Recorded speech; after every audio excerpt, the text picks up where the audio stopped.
footballgameplan.com, where football makes sense. I'm Emory Hunt, the czar of the playbook, bringing you a 2010 NFL Draft special of the Tampa Bay Buccaneers. We're going over their draft grade, so let's take a look back and see who the Buccaneers selected in this weekend's draft.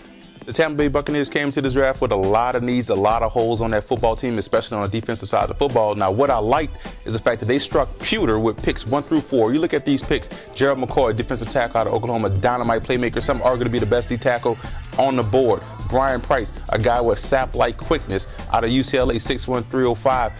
You look at Aurelius Ben. He could have went in the first round had it not been for Juice Williams as his quarterback. So Aurelius Ben is a tremendous playmaker. They get to grow around Freeman. Also drafted Myron Lewis out of Vanderbilt. Guy played in the SEC, 6'2", 203. Now you have a lot of big corners on that roster. You have Myron Lewis. You have Akib Talib. So you look at those guys, big physical corners that play aggressive style defense that the Tampa Buccaneers love to play. So, and they also getting targets for Freeman. We talked about Aurelius Ben. We also talked about Mike Williams for Syracuse. Both guys are about 6'1", 220, physical specimens with run after the catch skills, which is important because the Bucs like to run a lot of underneath passes, and it's important for those wide receivers to break tackles and make stuff happen on their own.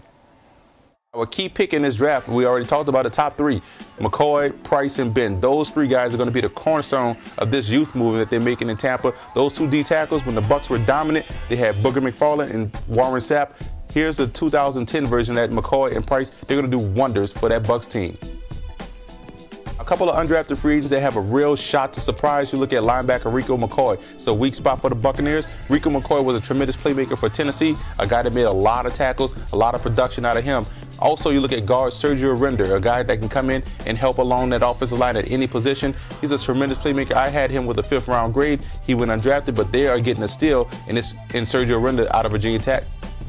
The one question I have about the Tampa Bay Buccaneers draft is, where's the safety help? You know, Sabby Piscatelli struggles in coverage. He's much more effective close to the line of scrimmage, making tackles. So why not bring in a safety to compete with Sabby Piscatelli, or perhaps take over that starting spot? You pass on guys like Rashard Jones. You also pass on guys like Morgan Burnett that went in the 3rd round. So why not bring in a safety to help take over that spot from Sabby Piscatelli and effectively move him to strong safety? But overall, I give the Bucs an A in this draft. They addressed a lot of needs with multiple picks, built that defense with a lot of young, talented players, and also added some targets for Freeman. So overall, I give the Bucs an A+ in this draft.